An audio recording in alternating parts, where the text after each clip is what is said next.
जाए मन जब टूट जाए हर आस, तेरे ही वचनों से भर जाए दिल में सांस। दिव्य वचन, जीवन वचन, दिव्य वचन, जीवन वचन। कभी कभी जीवन के रास्ते पर चलते हुए हमें पता ही नहीं चलता कि हम किस दिशा में जा रहे हैं। हम चलते तो रहते हैं, काम भी करते हैं, प्रार्थना भी करते हैं, लेकिन धीरे धीरे हमारा हृदय बदलने लगता है।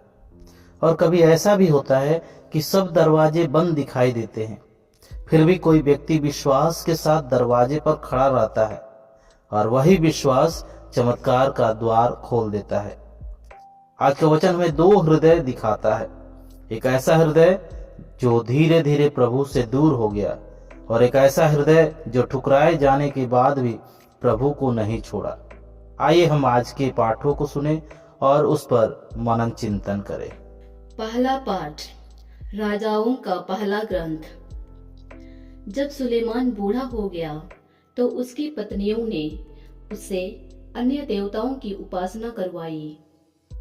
वह अपने पिता दाऊद की तरह प्रभु के प्रति पूर्ण रूप से ईमानदार नहीं रहा।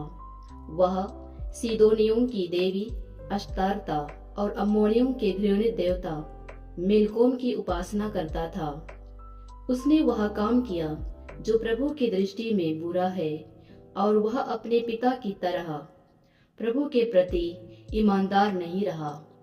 उस समय सुलेमान ने यरूशलेम के पूर्व की पहाड़ी पर मोआबियों के घृणित देवता कामोश के लिए और अम्मोनियों के घृणित देवता मोलेक के लिए एक एक मंदिर बनवाया। उसने अपने दूसरी पत्नियों के लिए भी वही किया, और वे अपने अपने देवताओं को धूप और बलिदान चढ़ाया करती थी।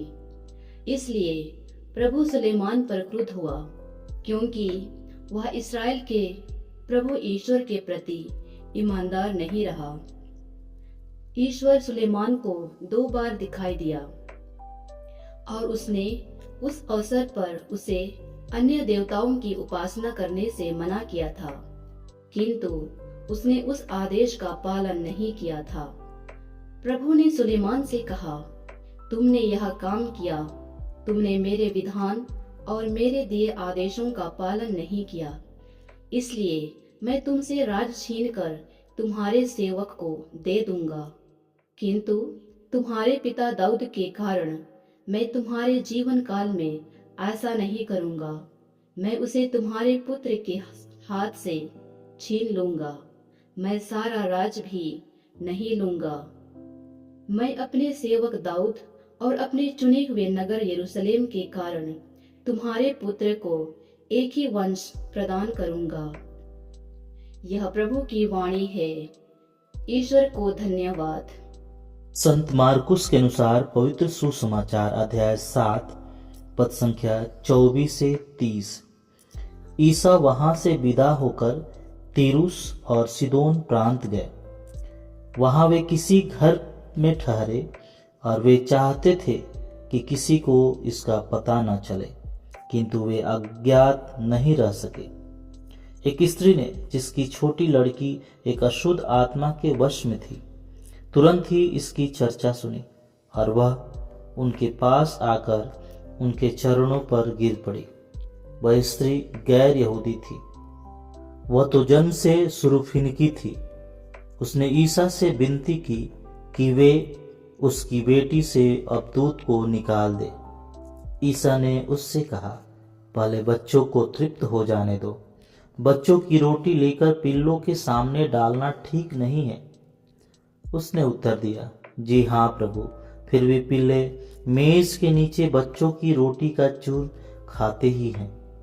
इस पर ईसा ने कहा, जाओ, तुम्हारे ऐसा कहने के कारण अब दूध तुम्हारी बेटी से निकल गया है। अपने घर लौटकर उसने देखा कि बच्ची खाट पर पड़ी हुई है और अब दूध उससे निकल चुका है। प्रभु का सुसमाचार। ख्रिस्त प्रभु की जय। सबको जय यीशु।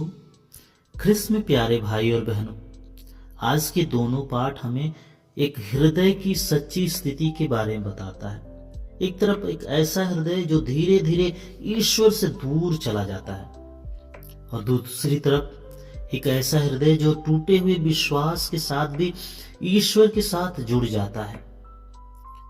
आज के पहले पाठ में हम राजा सुलेमान को देखते हैं। वही सुलेमान जिसने बुद्धि के लिए प्रार्थना की थी, वही जिसने प्रभु के लिए भव्य मंदिर बनवाया था। लेकिन आज प्रभु का वचन कहता है, जब सुलेमान बूढ़ा हुआ तब उसकी पत्नियों ने उसका मन अन्य देवी देवताओं की ओर मोड़ दिया। यह पतन एक दिन में नहीं हुआ। सुलेमान ने अचानक प्रभु को नहीं छोड़ा। पहले उसने छोटी छोटी बातों में समझौता किया। जहां उसे दृढ़ खड़ा होना था वहां वह चुप रहा। जहां उसे नहीं कहना था वहां उसने चलो ठीक है कह दिया। और धीरे धीरे उसका मन बदलता गया। उसके कदम नहीं बदले, पहले उसका दिल बदला। और जब दिल बदल जाता है तो जीवन की दिशा भी बदल जाती है।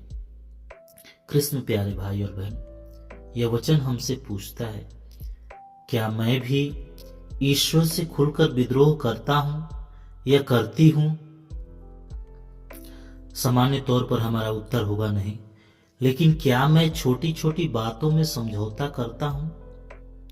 यही छोटी छोटी बातों में समझौता हमें विश्वास में कमजोर करने लगती है।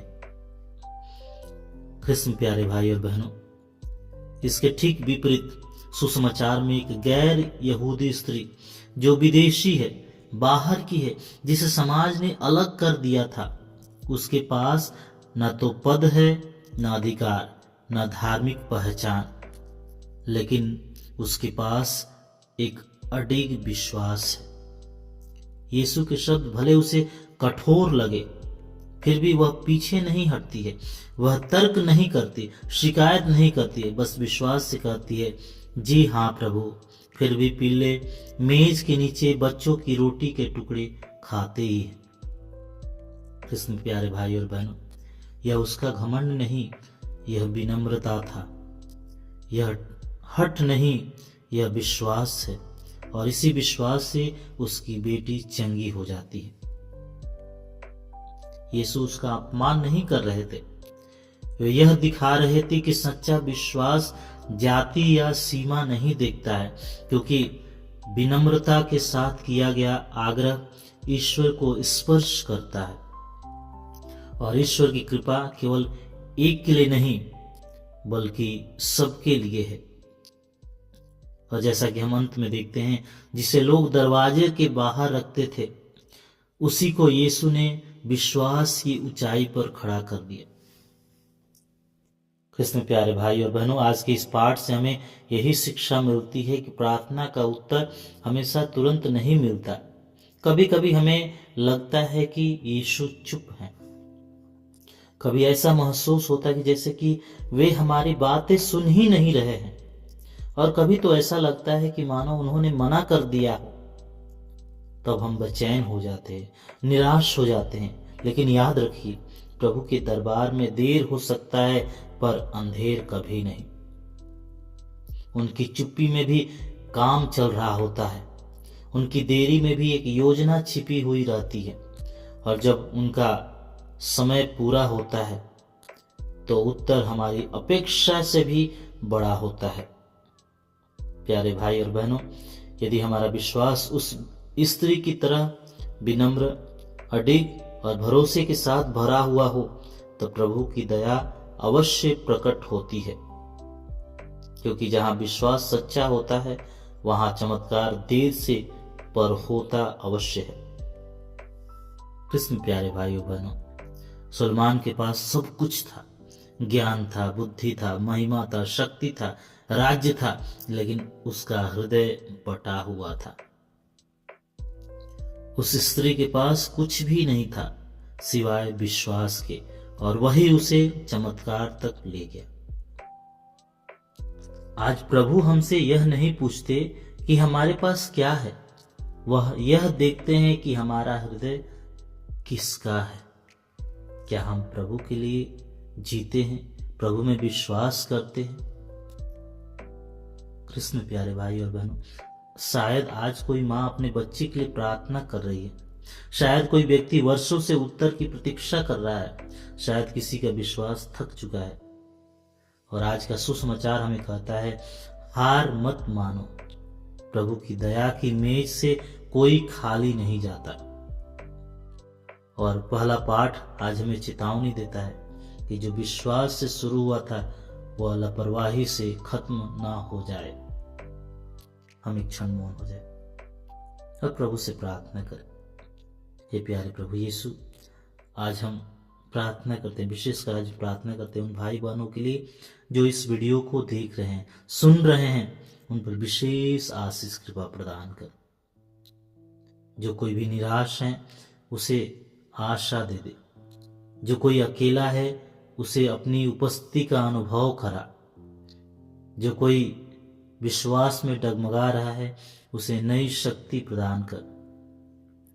हे प्रभु, हम सबको सुलेमान की तरह बुद्धिमान तो बना, पर उस स्त्री की तरह विश्वास में अटल भी बना, जिससे कि हमारा हृदय बटा हुआ न रहे बल्कि पूरा का पूरा आपका हो सके। पिता, पुत्र और पवित्र आत्मा के नाम पर आमीन।